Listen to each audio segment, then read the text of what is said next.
കുടിവെള്ളമില്ലാത്ത മരുഭൂമിയിൽ ഏറ്റവും മികച്ച പഴങ്ങളും പച്ചക്കറികളും വിളയിക്കുക എന്ന് കേൾക്കുമ്പോൾ അസാധ്യമെന്ന് തോന്നുന്ന ഈ കാര്യം ഇസ്രായേൽ എങ്ങനെയാണ് സാധിച്ചെടുത്തത്?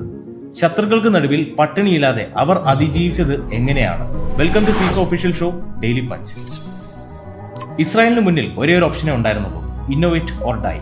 കൃഷി ചെയ്യാൻ മണ്ണില്ല, കുടിക്കാൻ വെള്ളമില്ല, സ്നേഹിക്കാൻ അയൽക്കാരുമില്ല. ഈ പരിമിതികളെയാണ് അവർ തങ്ങളുടെ ഏറ്റവും വലിയ കരുത്താക്കി മാറ്റിയത്.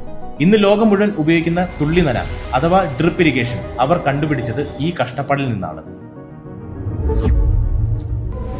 വെള്ളമില്ലാത്ത ഇസ്രായേൽ ഇന്ന് ലോകത്തിന് വെള്ളം കയറ്റുമതി ചെയ്യുന്നു എന്ന് പറഞ്ഞാൽ നിങ്ങൾ വിശ്വസിക്കുമോ? ഡീസാലിനേഷൻ സാങ്കേതിക വിദ്യയിലൂടെ കടൽ വെള്ളത്തെ അവർ കുടിവെള്ളമാക്കി മാറ്റി. മാത്രമല്ല, ഉപയോഗിച്ച വെള്ളത്തിന്റെ 90% ശുദ്ധീകരിച്ച് വീണ്ടും കൃഷിയിലേക്ക് ഉപയോഗിക്കുന്ന ലോകത്തെ ഏക രാജ്യം ഇസ്രായേലാണ്. ഈ ടെക്നോളജി ഇല്ലായിരുന്നെങ്കിൽ ആ രാജ്യം എന്നേ ഒരു തരിശുഭൂമിയെ മാറിയേനെ.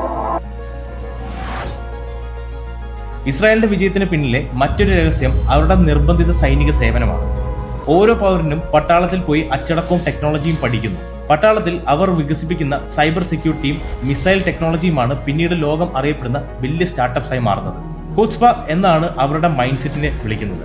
അതായത് ചോദ്യം ചെയ്യാനുള്ള ധൈര്യവും എന്തിനേയും നേരിടാനുള്ള ചങ്കൂറ്റവും. ചുറ്റുമുള്ള രാജ്യങ്ങളുടെ എതിർപ്പും ആഗോളതലത്തിലുള്ള രാഷ്ട്രീയ വിയോജനങ്ങളും ഇസ്രായേലിന് പുതിയതല്ല. പക്ഷേ ഈ ഒറ്റപ്പെടലുകളാണ് അവരെ സ്വയം പര്യാപ്തരാക്കിയത്. ഭക്ഷണം, ആയുധം, സാങ്കേതിക വിദ്യ ഇവയ്ക്കായി അവർ ആരെയും ആശ്രയിക്കുന്നില്ല.